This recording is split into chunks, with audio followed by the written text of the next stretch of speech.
Di sini yang kedua yaitu dengan menganggap sinyal diaplikasikan pada input 2 yaitu basis transistor Q2 dan masukkan 1 basis transistor Q1 di-groundkan. Nah, di sini yang perlu diperhatikan tentang DA masukan tunggal yaitu yang pertama, jika sinyal diterapkan pada input 1, misalnya pada basis transistor Q1 di sini, sinyal terbalik dan diperkuat muncul pada sinyal output 1 dan non-inverted, dan yang diperkuat muncul pada keluaran 2. Nah, kebalikan terjadi saat sinyal diaplikasikan pada input 2 dan input 1 di-groundkan. Yang kedua yaitu bila hanya satu terminal keluaran yang tersedia, maka fase keluaran DA masukan tunggal berakhir tergantung pada input yang menerima sinyal input. Ini diilustrasikan seperti gambar di bawah ini. Di sini ada sinyal common mode dan diferensial mode. Nah, di sini sinyal input ke DA atau penguat diferensial didefinisikan sebagai berikut, yaitu sinyal common mode dan sinyal mode diferensiasi. Di mana sinyal common mode jika sinyal input ke DA berada dalam fase dan sama persis dengan amplitudenya. Sehingga sinyal tersebut disebut sinyal common mode, seperti ditunjukkan seperti gambar di bawah berikut ini. Dan yang kedua yaitu sinyal mode diferensial, di mana saat sinyal input ke DA 180 derajat di luar fase dan sama persis dengan amplitudenya, sehingga disebut sinyal diferensial mode seperti ditunjukkan pada gambar berikut. Nah, di sini kesimpulannya bahwa penguat diferensial akan memperkuat sinyal mode diferensial, sementara ia akan menolak sinyal mode umumnya.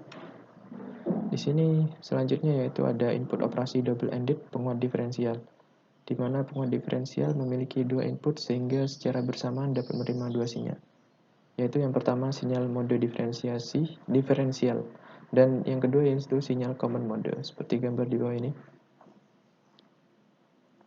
Yang kedua yaitu sinyal input common mode.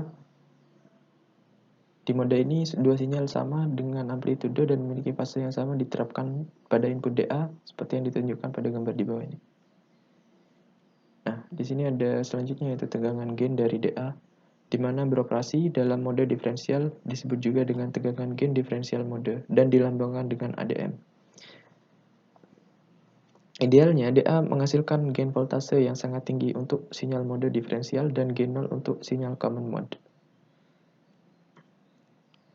Di sini ada common mode rejection ratio atau disebut juga dengan CMMR, di mana penguat diferensial harus memiliki gain tegangan diferensial yang tinggi atau A dan gain tegangan common mode yang sangat rendah atau ACM. Nah, rasionya dapat dihitung dengan cara berikut, yaitu CMMR sama dengan ADM per CM. Dan untuk ukuran desibelnya maka dirumuskan sebagai berikut.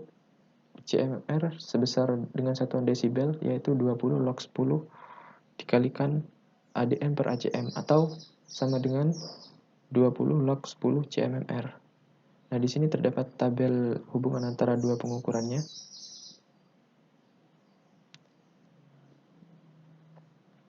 Dan di sini ada gambar CMMR-nya.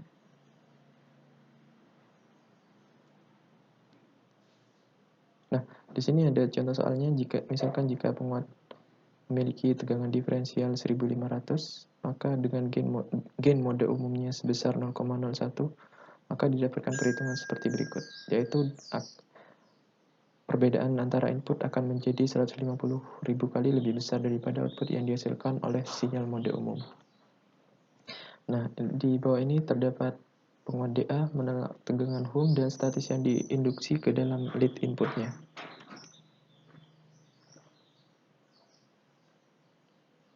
Nah, pada gambar 1, sinyal diterapkan pada masukan 1 dari DA, namun tegangan hum rendah juga diinduksi ke kawat timah.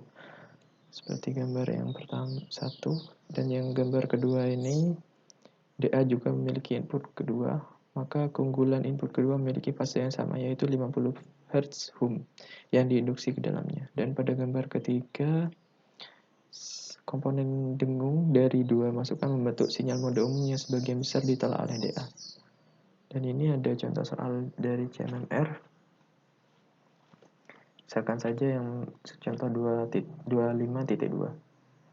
dengan penguat diferensial memiliki voltase gain 2000 dan common mode 0,2. Maka hitunglah CMMR dan hitunglah dalam satuan desibel. Seperti berikut, yaitu ADM per ACM di mana 2000 dibagi 0,2 menghasilkan 10.000 dan CMMR sebesar desibelnya 20 log 10.000 sama dengan 80 desibel. Nah, di sini ada selanjutnya yaitu DC analisis dari penguat diferensial. Jika sinyal diaplikasikan ke DA dengan kondisi diam di dalam teori rangkaian transistor, kita dapat menemukan tegangan bias dan arus bias di sirkuitnya. Dengan sinyal arus di RE dan dengan IE, yaitu dengan hasil akhirnya yaitu VEE min VBE per RE. Di sini ada overview of DA sama seperti awal tadi, di mana terdapat supply positif, supply negatif, V output atau keluarannya, dan non-inverting input dan inverting input. Nah, di sini ada parameter dari DA, yaitu yang pertama output tegangan offset, di mana meskipun transistor dalam penguat diferensial sangat cocok, ada beberapa perbedaan karakteristik listriknya. Salah satunya yaitu pada nilai VBE dalam dua transistor. Dan yang kedua, masukkan arus offset, di mana bila tegangan offset output dari DA atau M dihilangkan, akan ada sedikit perbedaan antara arus input ke input non-inverting dan inverting pada perangkatnya. Sini ada input bias current, di mana sebagai contoh dengan soal sebagai berikut. Jika IB1 sama dengan 85 mikroampere dan IB2 75 mikroampere dengan rumus seperti berikut, maka didapatkan perhitungan dengan hasil akhir 80 mikroampere.